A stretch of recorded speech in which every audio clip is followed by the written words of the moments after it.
Schweiz und unsere Kantone. Ich meine, sind wir mal ganz ehrlich, jeder Kanton ist einzigartig. Jeder Kanton hat seine Vorurteile, die so plus minus halbwegs stimmen. Wenn du von da kommst, dann darfst du es definitiv nicht gut haben mit dem Kanton. Sonst du bist ein Verräter. Was mich jetzt noch mehr verwirrt ist, wie sieht das eigentlich aus bei den Halbkantonen? Jedes Mal, wenn jemand sagt Basel-Stadt, Basel-Land, jedes Mal bin ich verwirrt. Was ist jetzt oben, was ist unten? Basel-Stadt, Basel-Land, Land-Stadt. Hä?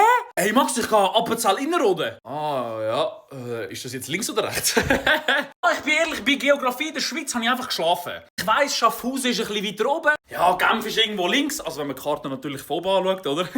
Und ein bisschen weiter unten von Zürich, irgendwo dort hinten kommt dann Graubünden. So plus minus weiss ich ja, wie sie verteilt sind, unsere Kantone. Aber wenn man dann über den Kanton selber spricht und über Städte, die man eigentlich müsste kennen. Schönen Abend miteinander, gute Nacht, ich gehe schlafen. Ich gebe ehrlich zu, ich bin 18 Jahre lang in Zürich daheim und habe in Hardbruck, HB, Stadelhofen die ganze Zeit gewesen. Ja, dreimal raten, wer Hardbruck nicht gefunden hat auf Google Maps.